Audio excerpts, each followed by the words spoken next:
Hello student, কেমন আছো সবাই? আজকে আমরা ইলেকট্রোকেমিস্ট্রির শেষ পার্ট অর্থাৎ পার্ট 4 আলোচনা করতে যাচ্ছি। এখানে আমাদের ইলেকট্রোকেমিস্ট্রি বোঝানো শেষ হয়ে যাবে। আজকে খুব অল্প পড়া আছে এবং আমাদেরকে একটু গল্প করব। আমরা গল্পটা একটু মন দিয়ে শুনতে হবে।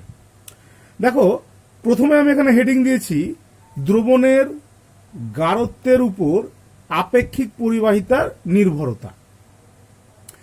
তো এর আগে আমাদের একটু সংজ্ঞাতে যেতে হবে, অর্থাৎ এর আগের দিনের পরিবাহিতা মানে আমি কি বলেছিলাম সেইটা একটু তোমাদেরকে বুঝতে হবে। পরিবাহিতার ব্যাপারটা কি বলেছিলাম মনে আছে তো? যে কোনো একটি তড়িৎ বিশ্লেষ্য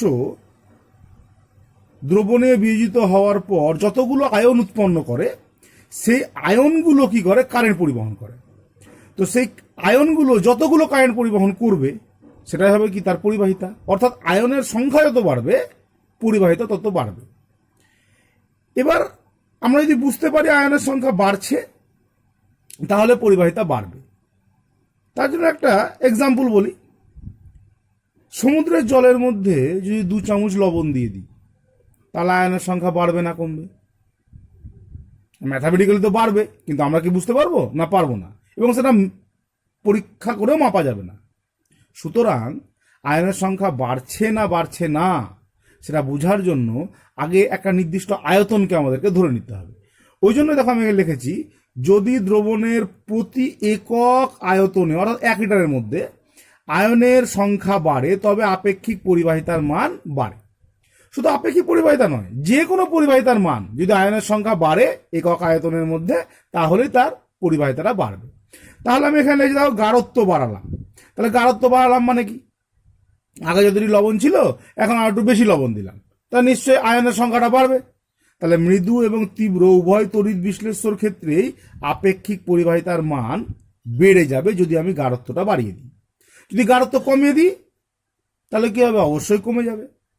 ঠিক একইভাবে মোলার পরিবাহিতার ক্ষেত্রে কি হবে? এর ক্ষেত্রে একটু ব্যাপারটা অন্যভাবে বুঝবো, কারণ মোলার পরিবাহিতার মাপটা আমাদেরকে নেওয়ার জন্য যেভাবে নেওয়া হয় সেই পদ্ধতিটা একটু আলাদা বলে তাই এখানে আমি তোমাদের জন্য নতুন লাইন লিখেছি, গাঢ়ত্ব কমলে। দেখো, গাঢ়ত্ব কমলে মানে কমা মানেই কিন্তু লঘুতা বাড়া, মানে ব্যাপারটা আরো লঘু হয়ে যাচ্ছে। তাহলে লঘুতা বাড়লে এই ক্ষেত্রে কিন্তু মোলার পরিবাহিতার মান বাড়বে। প্রশ্ন হচ্ছে, স্যার একটু আগেই বললেন যে গাঢ়ত্ব বাড়লে বাড়বে, এখানে আবার গাঢ়ত্ব বাড়লে কমে যাচ্ছে কেন, বা গাঢ়ত্ব কমলে বেড়ে যাচ্ছে কেন? হ্যাঁ, একটু আগেই বললাম আমি যে মোলার পরিবাহিতা নির্ণয় করার পদ্ধতিটা আলাদা। আমাদের মেন কনসেপ্ট একই, একক আয়তনে আয়নের সংখ্যা যদি বাড়ে। তো এখানে একটু বিয়োজন দিয়ে ব্যাপারটাকে ভাবতে হবে। দেখো, আমরা যদি লঘুতা বাড়াই অর্থাৎ জল যদি বেশি করে যোগ করি তাহলে বেশি পরিমাণ লবণ গুলতে পারবে। তো বেশি লবণ যদি গলে তাহলে নিশ্চয়ই আয়নের সংখ্যাও বাড়বে। সুতরাং একক আয়তনে আয়নের সংখ্যাও বাড়বে। তাই এখানে লিখেছি, দেখো, বিয়োজনের হার যত বাড়বে অর্থাৎ লঘুতা যত কমাবো, লঘুতা যত বাড়াবো অর্থাৎ যত বেশি জল দিব তত বেশি লবণ গুলবে। তাতে গিয়ে কি হবে? আয়নের সংখ্যা বাড়বে। তাই আমরা কি পাবো? মোলার পরিবাহিতার মান বাড়তে থাকবে। পরিষ্কার? সিম্পল বুঝে নাও, লঘুতা বাড়লে মোলার পরিবাহিতার মান বাড়ে, লঘুতা বাড়লে আপেক্ষিক পরিবাহিতার মান কমে। দুটো বিষয়কে নির্ণয় করার পদ্ধতি আলাদা, তাই আমরা ব্যাপারটা এরকম করে করেছি। যখন আপেক্ষিক পরিবাহিতা আমরা বের করি তখন আমরা ধরেই নিয়েছি যে প্রথমেই সবগুলো লবণ গুলে আছে, তার মধ্যে আমরা আরো যত বেশি লবণ দিব মানে অসম্পৃক্ত দ্রবণ ধরে নাও, যার মধ্যে অলরেডি আগে থেকে জল বেশি আছে লবণ কম আছে। এবার যত বেশি লবণ দিব তার ক্ষেত্রে কি হবে? তত বেশি গুলবে, তত বেশি আয়ন পাবো, আমরা তত বেশি কি পাবো? গাঢ়ত্ব বাড়ছে, তত বেশি আপেক্ষিক পরিবাহিতা পাবো। আর মোলার পরিবাহিতা মাপতে হয় কিভাবে? আমাদের কাছে লবণটা দেওয়া আছে ফিক্সড। ধরে নাও 1 বালতি লবণ, এবার আমি ওর মধ্যে প্রথমে 1 গ্লাস জল দিলাম, তাহলে অল্প পরিমাণে বিয়োজন হবে। এবার 2 গ্লাস জল দিলাম, তাহলে আরো বেশি বিয়োজন হবে। এবার 3 গ্লাস জল দিলাম, আরো বেশি বিয়োজন হবে। তাহলে কি হবে? এখানে যত বেশি জলটা যোগ করে থাকবো আস্তে আস্তে কি হবে? দ্রবণটার লঘুতাও বাড়বে, আয়নের সংখ্যাটাও বাড়বে। এই দুটো কনসেপ্ট আলাদা বলে এদের মাপটা আলাদা পাওয়া যায়, কিন্তু মেন কনসেপ্ট আয়নের সংখ্যা বাড়লে পরিবাহিতা বাড়ে, সেটা কিন্তু একই আছে। এখান থেকে 1-2 নম্বরের প্রশ্ন আসে, তুমি এভাবে ব্যাখ্যাটা করে দেবে। এবার আমাদেরকে একটু প্রাইমারি স্টেজের পড়াশোনা করতে হবে। কি প্রাইমারি স্টেজে? তীব্র তড়িৎ বিশ্লেষ্য কি আর মৃদু তড়িৎ বিশ্লেষ্য কি? যে সকল তড়িৎ বিশ্লেষ্য দ্রবণে 100% বিয়োজিত হয়ে যায়, একটা অণু থাকে না, তাকে বলি তীব্র তড়িৎ বিশ্লেষ্য। কিন্তু যেসব তড়িৎ বিশ্লেষ্য 100% বিয়োজন হয় না, তাদেরকে কিন্তু আমরা মৃদু তড়িৎ বিশ্লেষ্য বলি। আমি এখানে একটা উদাহরণ দিয়েছি, দেখো 5 অণু NaCl নিলাম, জলে দিলাম, 5টা Na+, 5টা Cl- হয়ে গেল, তার মানে এটা তীব্র তড়িৎ বিশ্লেষ্য। কিন্তু 5 অণু অ্যাসিটিক অ্যাসিড বা CH3COOH নিলাম, এটা জলে দেওয়ার ফলে দেখলাম কিছুটা ভেঙেছে, অর্থাৎ X সংখ্যক CH3COO- তৈরি হলো, Y সংখ্যক H+ তৈরি হলো, আর Z সংখ্যক অবিয়োজিতই থেকে গেল, ভাঙলই না। তাই আমরা একে বললাম কি? মৃদু তড়িৎ বিশ্লেষ্য। এবার যদি তোমাকে বলে এই 5 মোল NaCl এর মোলার পরিবাহিতা নির্ণয় করো, তো তুমি কি করবা? একে জলে গুলে দেবা, গুলে দিয়ে প্রত্যেকটা ক্যাটায়ন এবং অ্যানায়নের মোলার পরিবাহিতা বের করবা, যেটা দেওয়া থাকে অলরেডি। তাহলে এখানে কটা আছে সোডিয়াম? 5টা। তাহলে 5টার মোলার পরিবাহিতা কত? এখানে 5টা Cl এর মোলার পরিবাহিতা কত? এদেরকে যোগ করলে তো আমি এটা পেয়ে যাব। সিম্পল। A আর B এর মান জানলে A+ B এর মান জানা যায়, একদম ঠিক ওই ম্যাথামেটিক্যালি জিনিস। তাহলে আমি প্রথমে কি করতে হবে? আমাদেরকে একে 100% গুলতে হবে।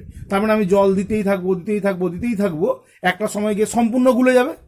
গুলে যাওয়ার পরে দেখবো আর জল দিলে গুলছে না, তার মানে কি?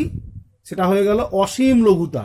কারণ কতটি লবণ নিয়েছি আর কতটি জল দিয়েছি আমি কিন্তু জানি না, কিন্তু আমি জানি তীব্র তড়িৎ বিশ্লেষ্য হলে জল যোগ করলে এক সময় সেটা 100% বিয়োজন হবেই। তাহলে তাকে বলা হয় অসীম লঘুতায় মোলার পরিবাহিতা। একে কি চিহ্ন করবি? শুধু উপরে একটা নট দিয়ে দিই বা 0 দিয়ে দিই। তাহলে ওই অবস্থায় যদি আমি সোডিয়াম আয়নের মোলার পরিবাহিতা জানতে পারি, যদি ক্লোরিন আয়নের মোলার পরিবাহিতা জানতে পারি, এবং এটা কতটি করে উৎপন্ন যদি জানতে পারি, তাকে যোগ করলে আমি মোটটার পেয়ে যাব। আমি ধরে নেই যেটা 1 অণু ছিল, ধরেছি এখানটাতে ক্যালকুলেশনের সুবিধার জন্য। তাহলে একটা Na+ আর একটা Cl- এর যদি আয়নীয় মোলার পরিবাহিতার মান আমরা জানতে পারি, তাহলে তাকে যোগ করলেই কি এই অণুটার মোলার পরিবাহিতার মান জানতে পেরে যাব। সিম্পল প্রসেস, কিচ্ছু অসুবিধা নেই। চিহ্নগত একটু পার্থক্য আছে। দেখো, যখন আয়নের মোলার পরিবাহিতা বলি তখন ছোট হাতের ল্যামডা দিই, আর যখন অণুর বলি তখন বড় হাতের ল্যামডা দিই। আজকের আমার পড়ার বিষয় এটাই, এই সিম্পল জিনিসটা, অর্থাৎ A+B এর মান কি করে বের করি? যদি আমাদের কাছে A জানা থাকে আর B জানা থাকে, তাদেরকে যোগ করলে আমরা A+B এর মান পেয়ে যাব, তাই তো? এইটাই করেছিল একজন বিজ্ঞানী, তার নাম হচ্ছে বিজ্ঞানী কোহলার্স। বাংলায় লিখলে কোলার্স আসে। তাহলে আজকে আমরা কি পড়তে যাচ্ছি? কোহলার্সের সূত্র। দেখো, আমি উপরে লিখেছি আয়নের স্বাধীন বিচরণ সূত্র বলে একে। কার সূত্র? কোহলার্সের সূত্র। কি বলেছিল? ভাষাটা আমি লিখেছি, ভাষাটা আগে বুঝালামও, আবার একবার পড়ে দিচ্ছি। অসীম লঘুতায় কোনো তড়িৎ বিশ্লেষ্য পদার্থের দ্রবণের মোলার পরিবাহিতা উক্ত পদার্থের সংগঠক ক্যাটায়ন ও অ্যানায়ন সমূহের মোট মোলার আয়নীয় পরিবাহিতার সমষ্টির সমান। কঠিন ভাষা, নিজে বুঝে করলে সোজা, একদম সিম্পল জিনিস। যে ভাঙবো, ভাঙতে গেলে কটা ক্যাটায়ন কটা অ্যানায়ন পেলাম, তাদের যদি মোলার আয়নীয় পরিবাহিতা অর্থাৎ ছোট ল্যামডার মান যদি আমরা জানি, তাদেরকে যোগ করব। সূত্রটা কি লিখেছি? Lambda not M. Lambda not কি বললাম একটু আগেই? অসীম লঘুতায় মোলার পরিবাহিতা। কি বললাম? অসীম লঘুতায় মোলার পরিবাহিতা, তাই তো? এক্স ছোট হাতের ল্যামডা জিরো, নিচে দেখো আমি সাফিক্সে প্লাস দিয়েছি মানে cation, Y lambda zero minus মানে অ্যানায়ন। এখানে এক্স আর ওয়াইটা কি, ক্যাটায়ন এবং অ্যানায়নের সংখ্যা কটা করে তৈরি হচ্ছে। আমি একটা এক্সাম্পল দিয়েছি দেখো NaCl দিয়ে, একটা NaCl নিয়েছি, ভাঙলে কি হবে Na প্লাস একটা Cl মাইনাস একটা, এই সূত্রটাই লিখবো। এখানে এক্স এর মান কত 1, ওয়াই এর মান কত 1, কারণ একটা একটা করে তৈরি হয়েছে, তাই তো। তাহলে মানটা বসিয়ে দিলাম কি, এখানে প্লাস মানে কি Na প্লাস Cl মাইনাস, এই মানটা তোমাকে দেওয়া থাকবে, যোগ করলে কি পেয়ে যাবো আমরা, NaCl এর অসীম লঘুতায় মোলার পরিবাহিতা। তাহলে স্যার এইটুকু করার জন্য বিজ্ঞানী এত বড় সূত্র করেছিল না, ওর সূত্রে একটা গুরুত্ব ছিল। গুরুত্বটা কি, একটু আগেই বললাম যে মৃদু তড়িৎ বিশ্লেষ্য কিন্তু কোনোদিনই 100% বিয়োজিত হয় না। তাহলে ওর লঘুতা যতই বাড়ে না কেন, জল যতই দিব আয়নের সংখ্যা বাড়বে, পরিবাহিতা একটু করে বাড়বে, আবার জল দিব আবার পরিবাহিতা বাড়বে, আবার আয়নের সংখ্যা বাড়বে। এইভাবে তো যত জল দিতেই থাকবো আয়নের সংখ্যা বাড়তেই থাকবে, পরিবাহিতা বাড়তেই থাকবে। তাহলে এর তো অসীম লঘুতায় পরিবাহিতাটা কত, আমি তো কোনোদিনই ক্যালকুলেশন করতে পারবো না। হ্যাঁ ঠিক, প্র্যাকটিক্যালি ল্যাবরেটরিতে আমি কোনোদিনই বের করতে পারবো না, কিন্তু তীব্র তড়িৎ বিশ্লেষ্য তো বের করতে পারবো। হ্যাঁ পারবো। আর এই আয়নীয় পরিবাহিতাগুলো তো ফিক্সড মান, এগুলো তো কোনোদিন পাল্টায় না। তিনি করলেন কি, তীব্র তড়িৎ বিশ্লেষ্যর সাহায্যে মৃদু তড়িৎ বিশ্লেষ্যর মোলার পরিবাহিতার মান অসীম লঘুতায় বের করলেন। এটাই তিনি বড় কাজ করলেন, যেটাকে প্র্যাকটিক্যালি করা যাচ্ছিল না। ম্যাথামেটিক্যালি তিনি তীব্র তড়িৎ বিশ্লেষ্যর অসীম লঘুতার মানগুলোকে ব্যবহার করে মৃদু তড়িৎ বিশ্লেষ্যর অসীম লঘুতার মানটা বের করলেন। তার সূত্রের প্রয়োগই ওটা, অসীম লঘুতায় কঠিন তড়িৎ বিশ্লেষ্যর মোলার পরিবাহিতার সাহায্যে মৃদু তড়িৎ বিশ্লেষ্যর অসীম লঘুতায় মোলার পরিবাহিতা নির্ণয়। আমি এখানে একটা উদাহরণ দিয়েছি, দেখো KCl ডেফিনেটলি এটা তীব্র তড়িৎ বিশ্লেষ্য, এর মান আমাকে বলে দিয়েছে। HCl এটাও একটা তীব্র তড়িৎ বিশ্লেষ্য, এর মানটাও বলে দিয়েছে, মোলার পরিবাহিতার মান অসীম লঘুতায়। দেখো তোমাদের সন্দেহ হতে পারে, স্যার একটু আগে তো বললেন CH3COOH মৃদু, তাহলে এখানে কেন লেখলেন? দেখো খেয়াল করো, এখানে কিন্তু CH3COOH নাই, K আছে। তাহলে ধাতু যদি কোনো অ্যাসিডের পার্টের সঙ্গে লেগে থাকে তাকে আমরা কি বলি, লবণ বলি। আর লবণ সব সময় তীব্র তড়িৎ বিশ্লেষ্য হয়। তাহলে এই পটাশিয়াম অ্যাসিটেট বলে একে, এটাও তাহলে একটা কি তীব্র তড়িৎ বিশ্লেষ্য, এর মানটাও জানা আছে। আমাকে প্রশ্ন দিল এইখান থেকে, এদের মান থেকে আমাকে কি করতে হবে, মৃদু তড়িৎ বিশ্লেষ্য অ্যাসিটিক অ্যাসিডের অসীম লঘুতায় মোলার পরিবাহিতা বের করতে হবে। কিভাবে করব, আমি রাফ লিখেছি, দেখো এখানে খেয়াল করো, রাফ আমি রাফ করেছি, রাফটা থেকে আমার উত্তর বেরিয়ে যাবে। একটু বুদ্ধি খরচা করব, যোগ বিয়োগ করে বীজগণিত করব, ক্লাস 6 অঙ্ক। KCl ভাঙলে কি পাবো, K প্লাস Cl মাইনাস।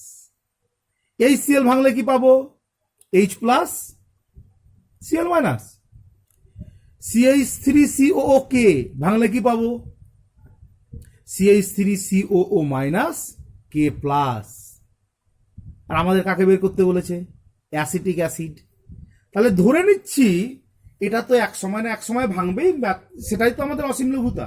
তো এটা যদি 100% বিয়োজিত হয়ে যায় তাহলে কি কি পাবো, CH3COO মাইনাস আর H প্লাস।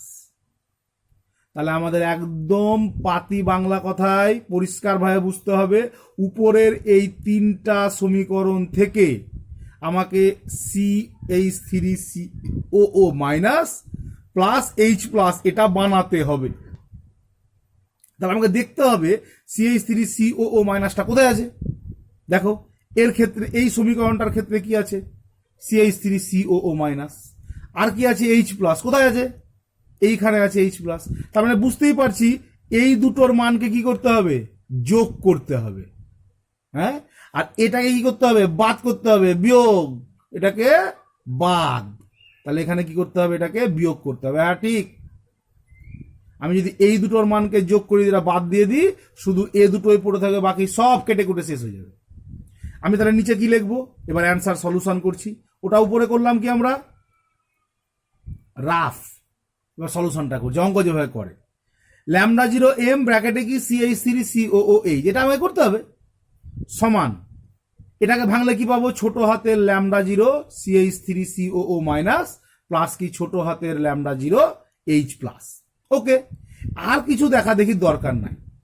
এবার আমি উপরে তো রাফ করে রেখেছি কোনটা প্লাস কোনটা, কোনটা মাইনাস কোনটা, তাহলে এটা প্লাস এটা মাইনাস এটা, তাহলে এটাতে কোন আয়নগুলো পাচ্ছি, এই আয়নগুলো, ওগুলোকে ভেঙে কিভাবে লিখবো আমরা, ল্যামডা এইটা প্লাস কি ল্যামডা 0 কে এইটা, সবগুলো সামনে ল্যামডা লাগিয়ে দিলাম। এবার কি করলাম, এটাকে একটা ব্র্যাকেটে রাখলাম, এর মানটাকে দেখিয়ে দিলাম, যোগ দিলাম, দিয়ে আবার কোনটা করলাম, যেটা যোগ করবো আমরা HCl এরটা, তাকে ভেঙে লিখেছি, লিখলাম, যোগ দিলাম, ব্র্যাকেট শেষ।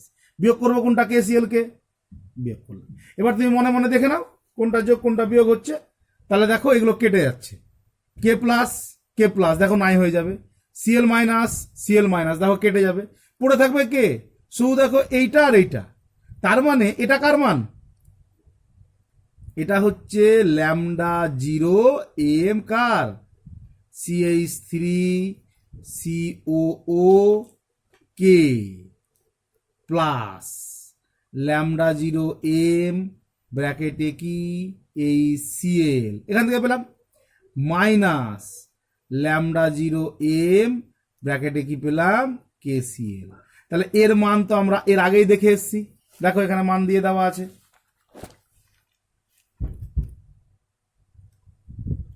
এখানে মান দিয়ে দেওয়া আছে, কি দেওয়া আছে,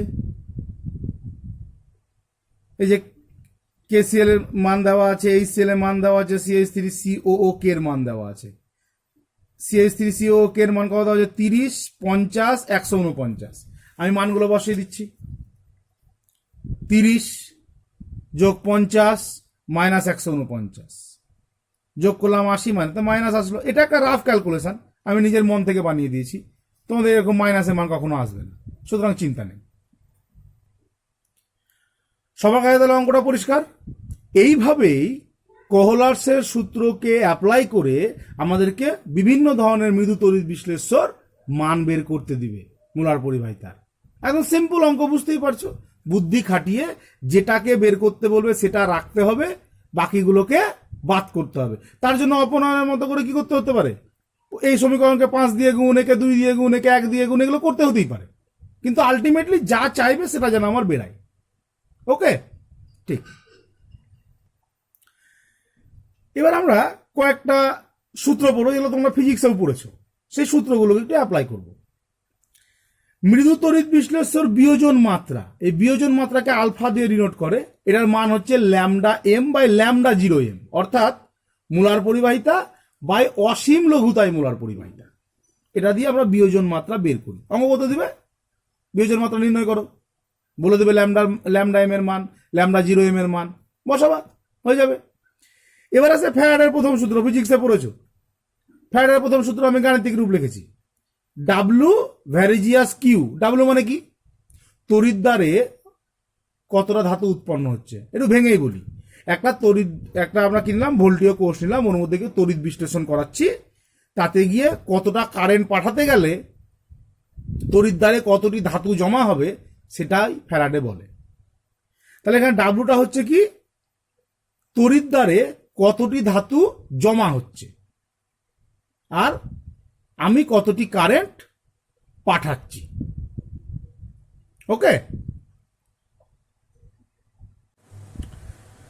তাহলে এখানে সূত্রটা লেখা আছে কি, W is equal to Z Q. এই জেডটা কি, এই জেডটাকে বলে তড়িৎ রাসায়নিক তুল্যাঙ্ক, নতুন একটা টার্ম তোমাদের কাছে, একে বলে তড়িৎ রাসায়নিক তুল্যাঙ্ক, এটা ধ্রুবক মান।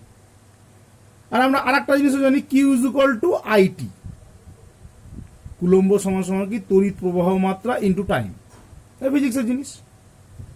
তাহলে আমাদের সূত্রটাকে আমি আরেকভাবে লিখতে পারি, W is equal to Z IT, কিউয়ের জায়গায় মানটা বসিয়ে দিলাম। এবার আছে ফ্যারাডের দ্বিতীয় সূত্র। ফ্যারাডের দ্বিতীয় সূত্র কি বলছে, একটু ছবিটা দেখো বুঝতে পারো, যে আমরা দুটো তড়িৎ ভোল্টেজ কোষ নিয়েছি, তাতে কি আছে, আলাদা আলাদা তড়িৎ বিশ্লেষ্য নিয়েছি। এটাতে একটা আলাদা তড়িৎ বিশ্লেষ্য, এটাতে একটা আলাদা তড়িৎ বিশ্লেষ্য, কিন্তু দুটোতেই আমি সেম কারেন্ট পাঠাচ্ছি, কারেন্টটা একই পাঠাচ্ছি কিউ পরিমাণ। তাহলে এখানে W1 পরিমাণ ধাতু জমা হচ্ছে আর এখানে W2 পরিমাণ ধাতু জমা হচ্ছে। এই যে ধাতুটা জমা হচ্ছে ধরো লোহা, তাহলে এর নির্দিষ্ট একটা তুল্যাঙ্ক ভার আছে, যাকে আমি ধরলাম কি E1, এর ক্ষেত্রে কি ধরলাম E2। মানে যে ধাতুটা জমা হলো কতটা হলো W1, তার একটা তুল্যাঙ্ক ভার আছে, তাকে আমি E1 ধরলাম। এখানে কতটা ধাতু জমা হলো W2, এর একটা তুল্যাঙ্ক ভার আছে, তাকে আমি E2 ধরলাম। তাহলে দ্বিতীয় সূত্র বলছে এই W1 ভ্যারিজিয়াস E1 হয় আর W2 ভ্যারিজিয়াস E2 হয়। তাহলে দুটোকে যদি অনুপাত করি তাহলে W1/W2 ইজ ইকুয়াল টু কি আসবে E1/E2। খুব মন দেবে একটা জিনিসে, জেড মানে কিন্তু তড়িৎ রাসায়নিক তুল্যাঙ্ক আর ই মানে কিন্তু রাসায়নিক তুল্যাঙ্ক বা তুল্যাঙ্ক ভার, দুটো কিন্তু এক জিনিস নয়। তুল্যাঙ্ক ভার ফিজিক্সে তোমরা পড়েছিলা, 11-এ কেমিস্ট্রিতেও পড়েছো, ই ইজ ইকুয়াল টু A/V, মনে পড়ছে? তুল্যাঙ্ক ভার সমান সমান পারমাণবিক ভর বাই যোজ্যতা। জেড মানে কিন্তু তার জিনিস নয়, জেড হচ্ছে তড়িতের ক্ষেত্রে এটা পাওয়া যায়, কিন্তু তুল্যাঙ্ক ভার প্রত্যেকটা মৌলেরই থাকে এবং নর্মালি ওর পারমাণবিক গুরুত্বকে যোজ্যতা দিয়ে ভাগ করলেই পাওয়া যায়। পরিষ্কার হচ্ছে জায়গাটা? ঠিক। এই দুটো সূত্রকে যদি সমন্বয় করি তাহলে কি পাবো? তাহলে প্রথম সূত্রানুসারে কি পেয়েছি? ডাব্লু ভ্যারিজিয়াস কিউ, যখন কি ছিল তুল্যাঙ্ক ভার স্থির ছিল। দ্বিতীয় সূত্রতে কি পেয়েছি? ডাব্লু ভ্যারিজিয়াস ই, যখন কারেন্টটা স্থির ছিল। এই দুটোকে জয়েন করে দাও, ডাব্লু তো একই আছে, তাহলে ডাব্লু সম ভ্যারিজিয়াস কি হবে? Q E. কিউটাকে যদি উঠাই তাহলে আমরা একটা ধ্রুবক পাই, তার নাম হচ্ছে ফ্যারাডে। 1/F পাই আমরা। কত পাই? নিচে পেয়েছি দেখো, তাহলে 1/F, একে বলছি আমরা ফ্যারাডে। এইখান থেকে যেটা আমাদের কেমিস্ট্রির জন্য মেন ইম্পর্টেন্ট জিনিস, উপরের গুলো প্রমাণ দেয়, 2 নম্বরে যদি থাকে তো ভালো, সোজা প্রমাণ পারবে। এখান থেকে সবচেয়ে ক্রিটিক্যাল যে জিনিসটা, যেটা মাথাতে খুব কম ঢোকে, একবার ঢুকে গেলে বেরাবে না, সেইটা খুব ভালো করে বুঝতে হবে আমাদের। স্টার চিহ্ন দিয়েছি দেখো, প্রথমেও দিয়েছি, শেষেও দিয়েছি। একটা জাস্ট নিয়ম মনে রাখতে হবে, এটা শুধু কথা মনে রাখতে হবে আমাদের। 1 গ্রাম তুল্যাঙ্ক পদার্থ তড়িৎদ্বারে মুক্ত করতে 1 ফ্যারাডে তড়িৎ লাগে। মানে তড়িৎদ্বারে কত গ্রাম তুল্যাঙ্ক তৈরি হবে, যত ফ্যারাডে কারেন্ট যাবে। 1 গ্রাম তুল্যাঙ্ক যদি জমা করতে হয় তাহলে 1 ফ্যারাডে লাগবে, 2 গ্রাম তুল্যাঙ্ক করতে গেলে 2 ফ্যারাডে লাগবে। একটু এক্সাম্পল দিয়ে বুঝাই। তার আগে আর একটা সূত্র একটু শিখিয়ে নি। এই তুল্যাঙ্ক ভারটা নিয়ে তো অনেক সময় অসুবিধা থাকে, ওটা নিয়ে একটু ক্লিয়ার করার চেষ্টা করেছি। 1 গ্রাম তুল্যাঙ্ক আয়ন, এটা মানে হচ্ছে 1 গ্রাম আয়ন বাই আয়নের যোজ্যতা। একটু আগে বললাম না, ভর বাই আয়তন, A/V, ওটাই এখানে লেখা আছে। আমি একটু এক্সাম্পল দিয়ে বুঝাই। দেখো আমি নিয়েছি কি অ্যালুমিনিয়াম অক্সাইড, এ যদি ভাঙে তাহলে কি হবে? 2Al3+, 3O2-। কি করে ভাঙে এটা আমরা জানি। তাহলে এবার যদি আমরা বলি, তাহলে এখানে অ্যালুমিনিয়াম আয়ন কতটি তৈরি হয়েছে? 2 গ্রাম আয়ন উৎপন্ন হয়েছে। অক্সিজেন আয়ন কতটি তৈরি? 3 গ্রাম আয়ন উৎপন্ন হয়েছে। আমার এর কি বের করতে হবে? তুল্যাঙ্ক ভার বের করতে হবে। অ্যালুমিনিয়ামের তুল্যাঙ্ক ভার মানে এই 2 গ্রাম অ্যালুমিনিয়াম আয়ন মানে কত গ্রাম তুল্যাঙ্ক অ্যালুমিনিয়াম, এটা আমাকে বের করতে হবে। তো আমরা সূত্রটা কি জানি? 1 গ্রাম তুল্যাঙ্ক মানে কি 1 গ্রাম আয়ন বাই যোজ্যতা। অ্যালুমিনিয়ামের যোজ্যতা কত? 3, বসিয়ে দিয়েছি। আমাদের এখানটাতে তো আর 1 গ্রাম আয়ন পাইনি, কত গ্রাম আয়ন পেয়েছি? 2 গ্রাম আয়ন। তাহলে 1 গ্রামের জায়গায় কত বসাবো? 2 দিয়ে গুণ করব। তাহলে যদি ডান দিককে 2 দিয়ে গুণ করি, তাহলে ডেফিনেটলি বাম দিককেও কি করতে হবে? 2 দিয়ে গুণ করতে হবে। বুঝতে পেরেছি? তাহলে একে যদি গুণ করি তাহলে কত হবে? 6 গ্রাম তুল্যাঙ্ক Al3+ মানেই কি 2 গ্রাম আয়ন। তার মানে এখানে যে উৎপন্ন হলো অ্যালুমিনিয়াম 2 গ্রাম আয়ন, এটা মানে আসলে কত গ্রাম তুল্যাঙ্ক? 2 গ্রাম তুল্যাঙ্ক। আমি এটা কেন বুঝালাম? আমাদেরকে এই গ্রাম তুল্যাঙ্ক বের করতেই হবে, না হলে আমি কারেন্ট বা ফ্যারাডে বের করতে পারবো না। 1 নম্বরের MCQ থাকে, এটা মুখে মুখে হয়ে যায়।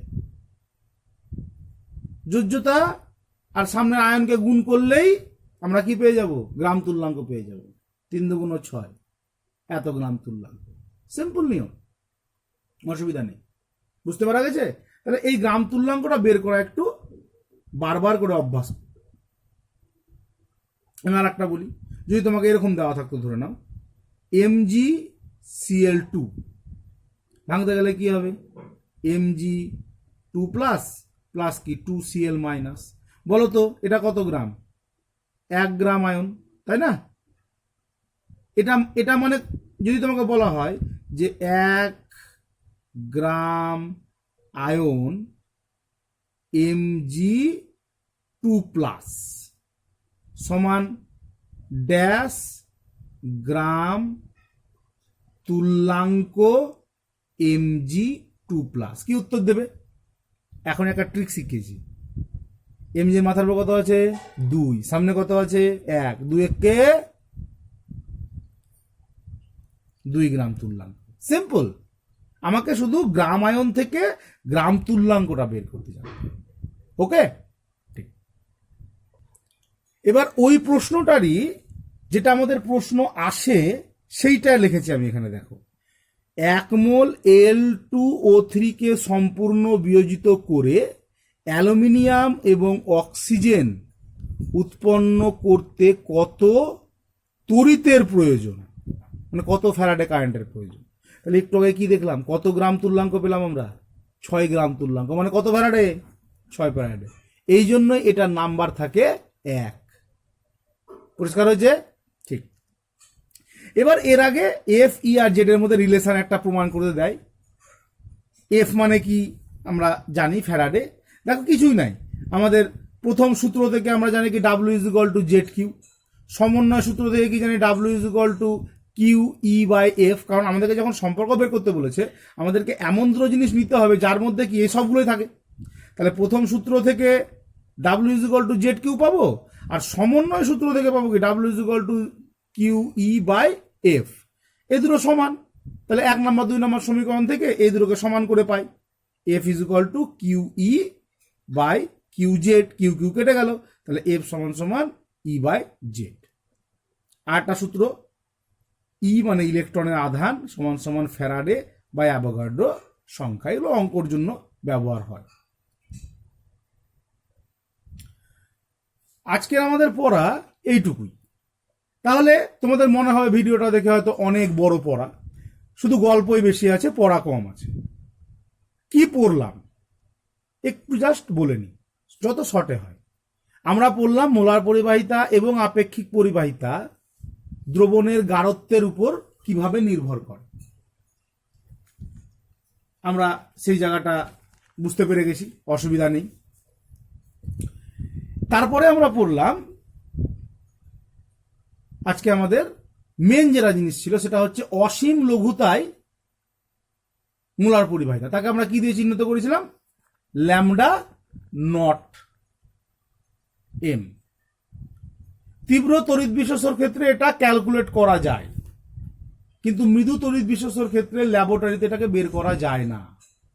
এর জন্য কোহলার্স একটা সূত্র দিল, বলল যে কোনো তড়িৎ বিশ্লেষ্যর মোট λm0 এটা কি হবে? তার থেকে উৎপন্ন যে আয়নগুলো হবে তাদের আয়নীয় মোলার পরিবাহিতার যোগফলের সমান। সেটা তীব্র হতে পারে, মৃদু হতে পারে, কিন্তু সরাসরি তো মৃদুটা বের করতে পারবো না। তাই তার সূত্রকে প্রয়োগ করা হলো তীব্রর মাধ্যমে মৃদু তড়িৎ বিশ্লেষ্যর কি বের করার জন্য? অসীম লঘুতায় মোলার পরিবাহিতা। এটাই আমরা শিখলাম নর্মাল একটা অপনয়ন অঙ্কের মাধ্যমে মানগুলো বসিয়ে কিভাবে ক্যালকুলেট করতে। এরপরে শিখলাম কি? ফ্যারাডের সূত্র। প্রথম সূত্র জানি, দ্বিতীয় সূত্র জানি, তৃতীয় সূত্র সমন্বয় সূত্র করি। এখান থেকে যেটা খুব ইম্পর্টেন্ট জিনিস, যেটা বারবার করে বলছি, শুধু মাথায় রাখতে হবে তড়িৎদ্বারে কতটি ধাতু উৎপন্ন হয়, এটার জন্য কত কারেন্ট লাগে বের করার জন্য আমাদেরকে জানতে হবে তড়িৎদ্বারে যে ধাতুটা আমরা পেলাম সেটা কত গ্রাম তুল্যাঙ্ক পেলাম। যত গ্রাম তুল্যাঙ্ক পাবো তত ফ্যারাডে কারেন্ট লাগবে। এবার এই গ্রাম তুল্যাঙ্কটাকে কিভাবে আমরা বের করি? আমরা কোনো জিনিসকে ভাঙতে গেলে গ্রাম আয়ন পাই, গ্রাম তুল্যাঙ্ক পাই না। তাই যদি আমরা ভাঙতে পারি, ট্রিক হচ্ছে মাথার উপরের চার্জের আধান আর সামনের মোল সংখ্যা গুণ করে দাও, গুণ করলে আমরা অত গ্রাম তুল্যাঙ্ক হয়ে যাবে, তার মানে অত ফ্যারাডে কারেন্ট লাগে, মুখে মুখে অঙ্ক হবে। এটাই শিখেছি। আর তারপরে তো দেখলে কয়টা রিলেশন শিখলাম। এবার তোমাদের প্র্যাকটিস সেটে যতগুলো অঙ্ক দেওয়া আছে বাকিগুলো সবগুলো পারবে, দু একটা প্রশ্ন পারবে না, আমি এখনো বলে দিচ্ছি।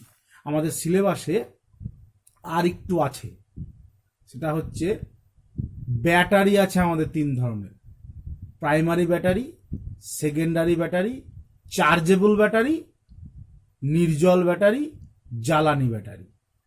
এই ব্যাটারিগুলোর অ্যানোড রিয়াকশন, ক্যাথোড রিয়াকশন আর মোট রিয়াকশনটা মুখস্থ করতে হয়। যদি তোমাদের বই থাকে তাহলে বই থেকে দেখে নিতে পারো, নাহলে যখন বই কিনবে জাস্ট দাগিয়ে দেবো 3টে বিক্রিয়া মুখস্থ করতে হবে, আর কিছুই নেই এখানে। এবং এখানকার নাম্বার ওগুলো থেকে প্রশ্নও আসে না, প্রশ্ন মেন আসে এগুলো থেকে। ওকে, তাহলে তোমরা ভিডিওটা ভালো করে দেখো, দেখে উত্তরগুলো করার চেষ্টা করো, সবগুলো পারবে। এবং কালকে 10টার মধ্যে সবার উত্তর যেন পোস্ট হয়।